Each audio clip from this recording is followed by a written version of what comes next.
What is going on, everybody? Welcome into the DGD Podcast. As always, Robert Reynolds. Guys, loaded show. Welcome back in. Sorry for the delay.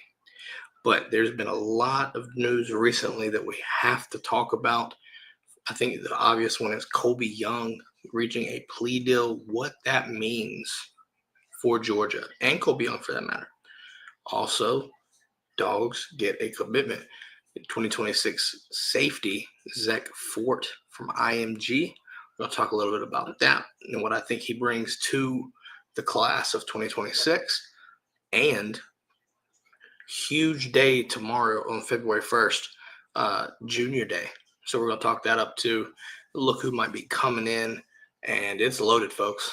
But with that being said, obviously this show is loaded, so we must get started. First things first, show is brought to you by our friends over at Alumni Hall. Guys, whatever you do, get yourself geared up. Licensed Nike apparel, 47 for your hats. They've got it all. Everything is licensed. Get your Georgia gear. Go there. Go to our link right here, dgdpodcast.com/alumni hall, and shop today. Now, we're talking about Colbie Young.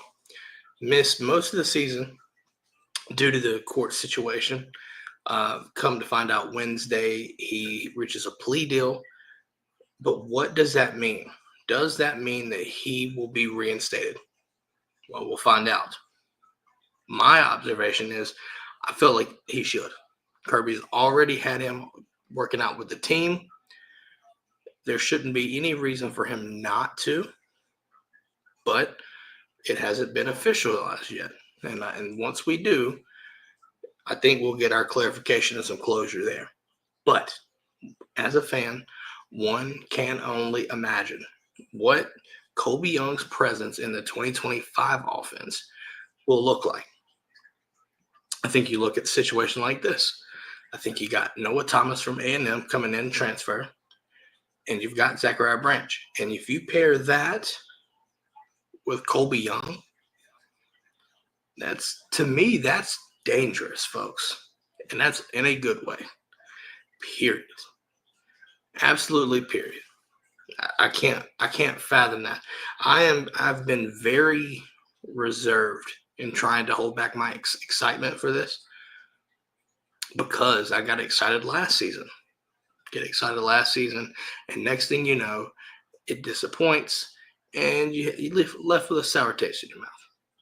So I'm holding judgment. I'm reserving myself, but I definitely can understand the excitement. That is for sure. But I think he brings that X receiver type again, right? That big-bodied receiver. Obviously, Noah Thomas coming in does as well. But I think what we've seen throughout the world of college football is X receivers are crucial to the effectiveness of an offense. And really, they can take you as far as they'll let you, as you can go. You see that with Jeremiah Smith, dominant receiver, purely dominant receiver. Even as a freshman, did not matter. That X receiver style, go out there, make plays, and impact games. And honestly, in 2024, Georgia did not have that, right? And part of that is when Colbie Young went out for the legal issues. Things happen, and before that, I thought he was doing well. But if you tell me that you can have Colbie Young on this team, and you can have Noah Thomas, and you can have Zachariah Branch, these weapons, you're given ammunition to whichever quarterback starts, whether it be Gunner or whether it be Puglisi, whoever's the starting quarterback, you've got a plethora of weapons. Again, do I see the drops happening to the level that they did in 2024? No, I do not. Do not see that. With that being said, new quarterback, doing these things right here, it leaves some positivity to look at. Right? Some very positive things to look forward to. With how things went last year, especially at the receiver position, maybe it's a breath of fresh air. But ultimately, again, I think he does get reinstated. If I had to call my shot, though, I could see Colbie doing it first day of spring camp, just to do it, because he will avoid the media at all costs. So it would not surprise me if he just did it the first day of the media availability at spring camp and just said he's on the team officially. Wouldn't surprise me. That's just how Colbie does. But at the same time, I look at it in a sense like, again, I think this is huge news. It was a break in development, right? If you followed the story behind all the legal issues, right, this kind of does bring some closure to it. I think he was sentenced to 12 months probation, maybe a little bit fine or something like that. Not the end of the world. Definitely could have been worse. But let's see what happens. Let's see if he gets on the team. And if he does, the future's bright at the receiver position. You should have multiple big body targets to throw to. And you can't have enough of those in today's world. You just can't. So I'm looking forward to it. I'm sure everyone is looking forward to it. The world will find out soon enough, I would assume. And I think it's good that we can also get past the whole legal issues, right? Henry Dion is basically just talking in the chat, talking about it. Just be better and fair. You've got to make those decisions, and it's easy to happen. But it's nice to see a second chance if that's the case. So we shall see what happens again ultimately, but hoping for the best, hoping that he can come onto this team and provide his services and honestly bring another big bodied receiver. Again, we didn't have that last year, and I think that's going to play a huge role in the offense in 2025. I really do. Now, I want to transition from 2025 to the 2026. Georgia picks up a commitment from top 100 player in the country, Zach Fort, out of IMG Academy. Immediately looking at this as a teammate of Ellis Robinson in that secondary, expecting him to play the star position. And honestly, if you've watched his tape, you will understand why Colbie and company are going to let him play there. To be 5'10", roughly about 170, maybe 180 is what they're listing it. Like 170 is what they're listing it on 3. He doesn't look 170. He looks a little bit bigger. I think he's probably closer to 190, maybe 200.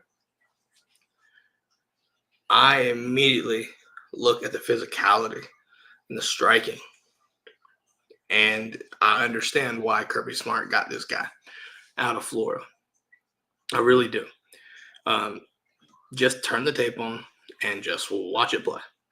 Just watch it play, and you'll understand why he's just fit to be a Bulldog, right? And it also helps. That's where he wanted to play. He wanted to play for Georgia. So it just happens that's a true win for Georgia right there. Didn't want to play nowhere else but Georgia. It's a win-win situation. Now, with that being said, Zach Fort comes in. His addition into the 2026 class, although very, very early, brings Georgia to the 10th ranked class in the 2026 class with 5 commitments now. Obviously, Zach Fort. You've got Vance Spaffold, Lincoln Keys. You've got, you also have commitments from Jatavian Wyman and Seven Cloud.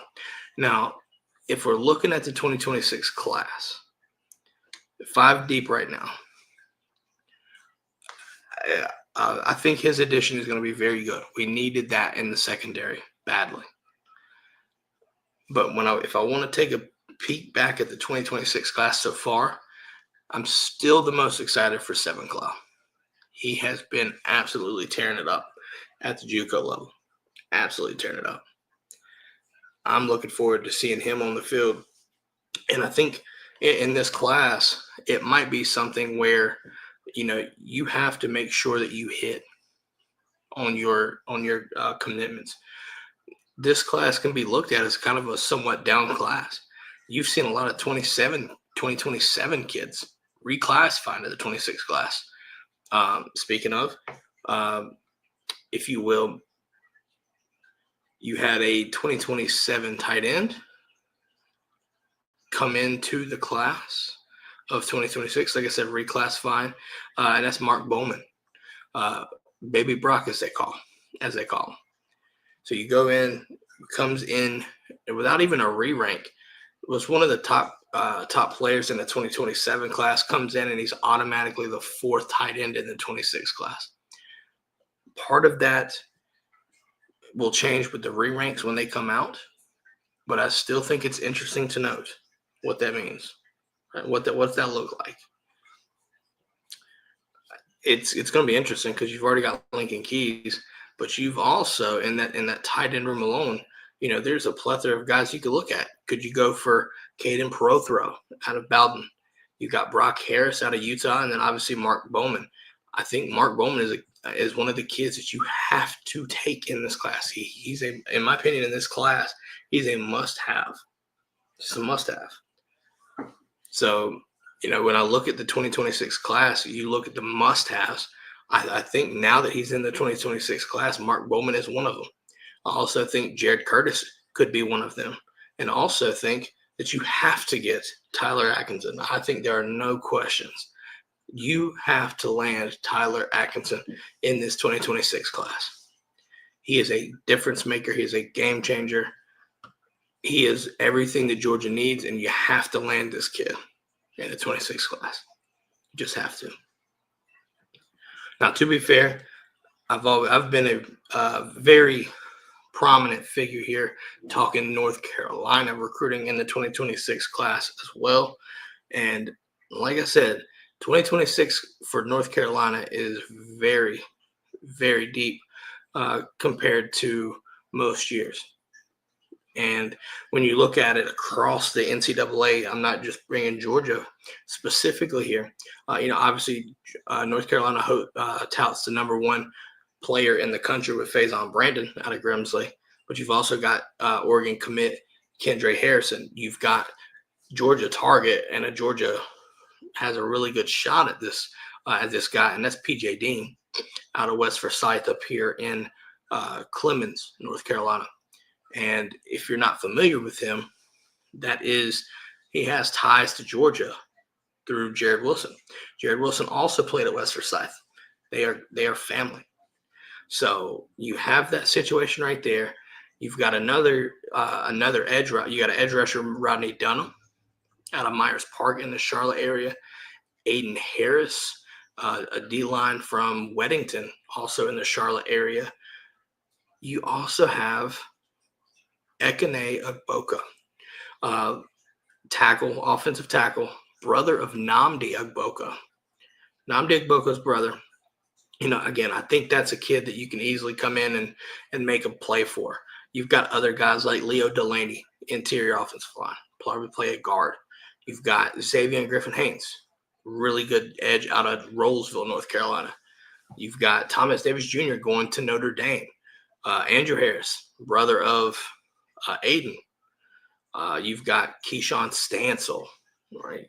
Keyshawn Stansel is a D-line. Noah Clark, Elijah Littlejohn. There's so many kids here. And also, I will say you've got Brody Keefe. You've got, if you're not familiar with Brody Keefe, tearing it up in Miami at a 7-on-7. Highly suggest you to go take a look at that if you didn't already. So this class in 2026 for the state of North Carolina is absolutely insane. I'm excited because I get to cover it all. I get to kind of keep up with it pretty heavily. I look forward to that. But yeah, when you look at the situation, it's just pretty deep all around, and you've got just kids everywhere being able to play in this state. So I'm hopeful that the state of North Carolina turns out to be good to Georgia again this year.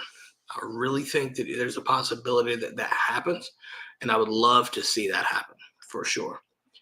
But we want to talk about, while we're staying in the 2026 class, Georgia's hosting their junior day for 2026 kids. tomorrow, and that's February 1st. So it's worth noting, some of the guys that are going to be on this on campus tomorrow and over the weekend. I think the big name here is Derek Cooper. Right? Derek Cooper, recent commit, literally committed for a couple of days, and then backed off his pledge. I think obviously people were looking at that. That's what they remember. Extremely, extremely athletic running back there. Need to get him in this class, and that's great that Georgia's bringing him on to campus. But you've also got Savion Heiter. That's another running back, highly level running back. Just other guys that you're looking at. You're looking at guys like Deion Thomas, Carter Lucky, right? Don't think he'll be able to do much. I think he's in a sling. Nonetheless, just getting him on to campus will be key there. You're getting in Dorian Barney from Carrollton. Ebenezer Iwatade, that's a kid out of North Carolina. Excuse me. A lot of people probably haven't heard that name yet, but he's out of Garner, South Garner. He's a teammate of Ekene Boko. He was a teammate of Nnamdi Boko. So that's another name that people might be able to look at again from the state of North Carolina that's going to be there. So when you look at that right there, you've got a long list of names, really talented list of names. And you've actually got a couple 2025 guys. Javari Flowers. Javari Flowers is a cornerback out of the South Florida area. Goes and reclasses pretty late, might I add. Reclasses late into the 2025 cycle. And it's coming to Georgia for the weekend. So that's very, very interesting. Now, I don't necessarily I wouldn't say that he would be coming to Georgia at this moment, but it's always good to get him onto the into the fold. Just get him on campus, see what's going on, and shoot your shot. Definitely think it's something that you can make happen. But at the same time, I just get this feeling that he could be going to Miami. We'll see. Still got some time to go there. It has mentioned that it probably won't do any kind of commitment soon, like this week or anything like that. So we'll just see what happens there. But you've also got Rayshawn Deakins, the Georgia commit to signee, coming down as well. So when you bring it in, again, heavy list of recruits, and kind of starting off pushing this 2026 class, right? Really kind of getting it started. I think people were kind of slow burning this 26 class. And now is the time when that junior day starts, you get those on-campus evals. You really kind of change the recruiting board, really. And junior day is a good starting spot for that. Getting the kids on campus, really getting a good feel for what they're looking at, and going from there. So what you're hearing now for different recruits, things like that, are going to change. And really it starts now. Just kind of going, like I said, getting the kids on campus, getting them to work out, and getting a firsthand eval right on your campus. That's going to be huge. And I'm sure there's going to be news coming from that. Some kids that shine, they'll, if they don't have an offer, they might come away with an offer, things like that. It's going to be interesting to see what that looks like. Obviously, the 2026 class, recruiting here, there's no such thing as an off-season period. Always covering recruiting. So we're going to keep you covered with anything like that. Make sure to like, follow, subscribe, rate us, review us. Check out the podcast website, dgdpod.com. Check that out. Like I said, go listen to Apple Podcasts, Spotify. Go listen, rate us, review us. Make sure if you're watching, like, subscribe, and follow. With that being said, we're going to cut this one short. We'll see y'all next time. We'll come back with some more news. But until then, have a great day. Good morning, good evening, good afternoon. Whatever time you're watching this, have a good day. We will catch y'all next time. Go Dawgs.